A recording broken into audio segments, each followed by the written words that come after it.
नमस्कार, स्वागत है झारखंड की फटाफट ताजा बड़ी खबरों।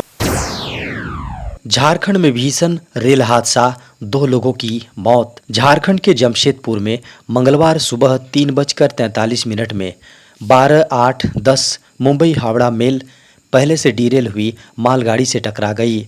खबर है कि इस घटना के बाद मेल की 18 बोगियां पटरी से उतर गईं। हादसे में 2 लोगों की दर्दनाक मौत हो गई। खबर है कि जबकि 22 घायल बताए जा रहे हैं, इनमें 4 रेलवे के कर्मचारी भी शामिल हैं। बता दें कि घायलों का इलाज चक्रधरपुर रेलवे अस्पताल में चल रहा है। पैसेंजर ट्रेन का इंजन डिरेल हुई मालगाड़ी की बोगी से टकराया। इसके बाद ट्रेन के 18 डिब्बे पटरी से उतर गए। यह हादसा राजखरसवां और बड़ा बॉम्बो के बीच हुआ है।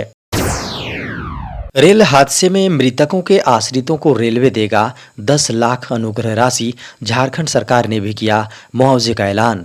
सरायकेला खरसावां जिले के बड़ा बांबो पोटोबेड़ा के समीप मंगलवार की तड़के 3:43 में हावड़ा मुंबई मेल एक्सप्रेस व मालगाड़ी में हुई टक्कर में 2 लोगों की मौत हो गई है। बता दें कि घटनास्थल पर पहुंचे झारखंड के स्वास्थ्य मंत्री बन्ना गुप्ता वस्तु स्थिति से अवगत हुए और मृतक के आश्रितों को 2-2 लाख और घायलों को 50,000 रुपए मुआवजा राशि देने की घोषणा की है। बता दें कि मौके पर मंत्री चंपई सोरेन, विधायक दशरथ गागरई, विधायक दीपक बिरुआ व उपायुक्त रविशंकर शुक्ला भी पहुंचे थे।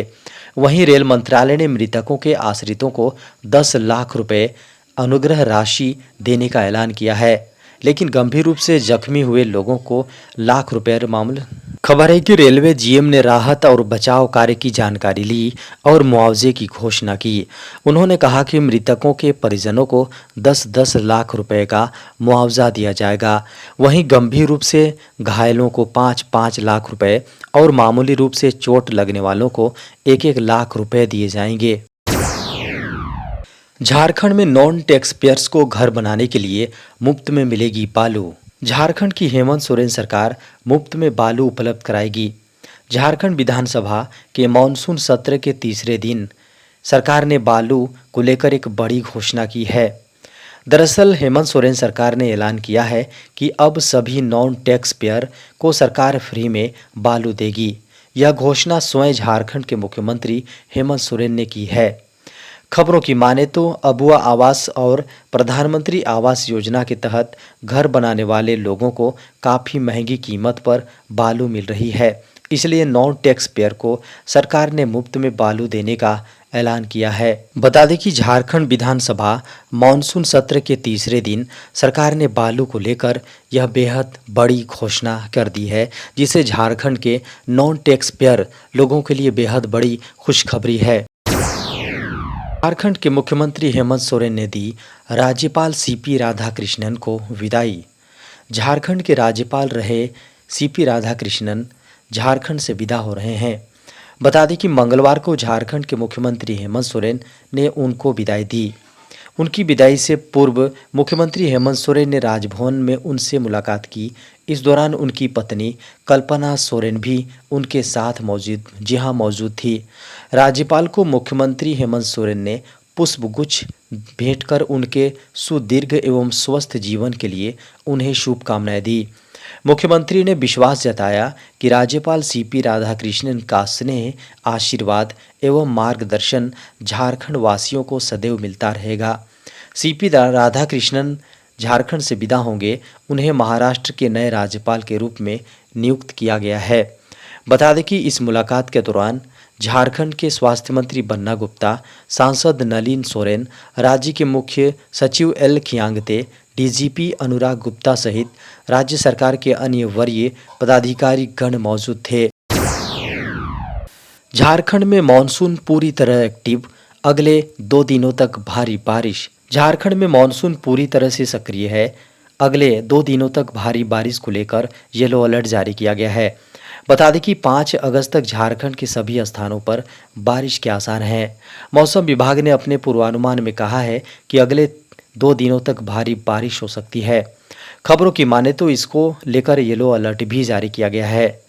बता दें कि झारखंड की राजधानी रांची में मंगलवार को दोपहर में मौसम का मिजाज बदला और बारिश हुई।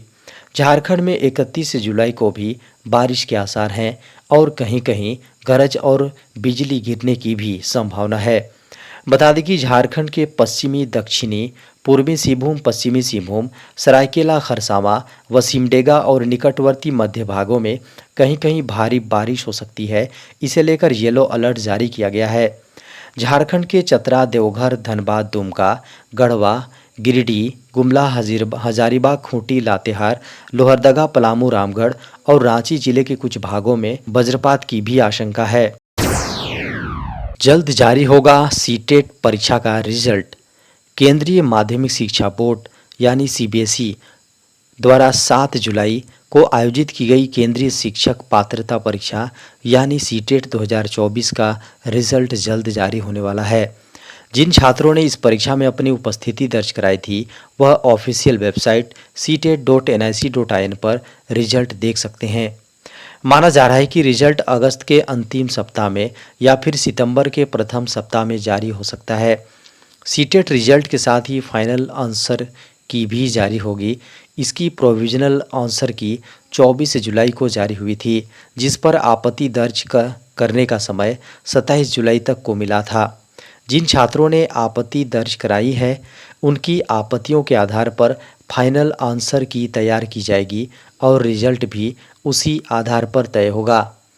बता दें कि सेंट्रल टीचर एलिजिबिलिटी टेस्ट यानी सीटेट 2024 का आयोजन 7 जुलाई को किया गया था। यह परीक्षा ओएमआर शीट जी हां आंसर शीट पर ली गई थी।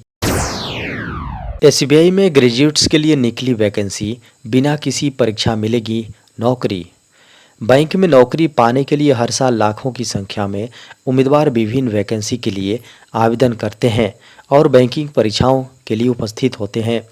लेकिन यदि हम आपसे कहें कि आपको बैंक में नौकरी पाने के लिए बैंकिंग परीक्षाओं में उपस्थित नहीं होना पड़ेगा। जी हाँ, भारतीय स्टेट बैंक में ऑफिसर और क्लर्क पदों पर योग्य उम्मीदवारों की भर्ती के लिए आवेदन आमंत्रित किए हैं। मीडिया की खबरों को माने तो एसबीआई करियर पर जारी एक आधिकारिक अधिसूचना के अनुसार स्टेट बैंक ऑफ इंडिया में स्पोर्ट्स कोटा के तहत ऑफिसर और क्लर्क पदों पर वैकेंसी निकाली गई हैं। एसबीआई स्पोर्ट्स कोटा भर्ती 2024 के तहत आवेदन की प्रक्रिया शुरू हो चुकी है। आधिकारिक अधिसूचना के अनुसार स्पोर्ट्स कोटा के तहत ऑफिसर और क्लर्क पदों पर आवेदन करने की इच्छुक और योग्य उम्मीदवार एसबीआई की आधिकारिक वेबसाइट के माध्यम से ऑनलाइन आवेदन कर सकते हैं। बता दें कि एसबीआई की आधिकारिक नोटिफिकेशन के अनुसार एसबीआई भर्ती 2024 के लिए आवेदन प्रक्रिया की अंतिम तिथि 14 अगस्त 2024 निर्धारित है। रेलवे में 7,951 पदों पर निकली भर्ती, एक्टिव हुआ लिंक। रेलवे भर्ती बोर्ड ने junior engineer depot material superintendent में केमिकल और जूनियर इंजीनियर आईटी डिपो सामग्री अधीक्षक रासायनिक और धातु कर्म सहायक के 7,951 पदों के लिए जो भर्ती निकाली थी उसकी आवेदन प्रक्रिया की शुरुआत 30 जुलाई से हो गई है। बता दें कि आरआरबी की इस भर्ती में जूनियर इंजीनियर और डिपो सामग्री अधीक्षक और रासायनिक और धातु कर्म सहायक के 7,334 पद खाली हैं, जबकि 17 post chemical supervisor research and supervisor research की हैं। यह 17 वैकेंसी सिर्फ गोरखपुर के लिए है। इन दोनों ही पोस्ट के लिए उम्र सीमा 18 से 36 साल है। बता दें कि आरक्षित वर्ग को उम्र सीमा में छूट दी गई है। रेलवे भर्ती बोर्ड के जूनियर इंजीनियर के इन पदों पर भर्ती के लिए क्वालिफिकेशन की बात करें तो अभ्यर्थी किसी मान्यता प्राप्त विश्वविद्यालय या संस्थान से बीटेक डिग्री धारक होना चाहिए या फिर डिप्लोमा की डिग्री जरूरी है। आरबीआई ने बैंक अकाउंट में मिनिमम बैलेंस को लेकर जारी किया नया नियम। अभी हाल ही में आरबीआई की ओर से बैंक अकाउंट में मिनिमम बैलेंस को लेकर नए नियम को बनाए हैं। बता दें कि अगर आप भी बैंक अकाउंट का इस्तेमाल करते हैं तो यह खबर आपके लिए बेहद काम की साबित हो सकती है। आरबीआई की तरफ से मिनिमम बैलेंस चार्ज पर अपडेट दिया गया है। भारतीय रिजर्व बैंक यानी आरबीआई की ओर से बैंक अकाउंट में मिनिमम बैलेंस को लेकर बड़े बदलाव किए हैं। अगर आप भी बैंक अकाउंट का इस्तेमाल करते हैं तो ये खबर आपके काम आ सकती है। कभी कभी ऐसा होता है कि हमारे बैंक अकाउंट में पैसे बहुत कम होते हैं और इसको लेकर बैंक वाले मिनिमम बैलेंस के नाम से चार्ज काटने लगते हैं। लेकिन अब ऐसा नहीं होगा। आरबीआई के नए नियम के अनुसार मिनिमम बैलेंस चार्ज नहीं देना होगा। आरबीआई की ओर से कहा गया है कि बैंक उन खातों पर मिनिमम बैलेंस मेंटेनेंस न करने के लिए पेनल्टी नहीं लगा सकता है जो खाता निष्क्रिय हो चुका है। इनमें से कुछ अकाउंट को शामिल किया गया है जिसमें से 2 साल से अधिक समय तक कोई भी ट्रांजैक्शन नहीं किया गया है। यह नियम 1 अप्रैल से लागू हो चुका है। इसके अलावा सभी बैंकों को आरबीआई की ओर से यह निर्देश दिए गए हैं कि बैंक स्कॉलरशिप या फिर डायरेक्ट बेनिफिट ट्रांसफ़र पाने के लिए खोले गए खाता को निष्क्रिय रूप में क्लासीफाई नहीं कर सकते हैं, भले ही इन खातों का इस्तेमाल 2 साल से अधिक समय तक नहीं किया गया हो। आरबीआई की जहां निष्क्रिय खातों के लिए एक सर्कुलर जारी किया गया है जिसके जरिए बैंकों को निर्देश दिए गए हैं।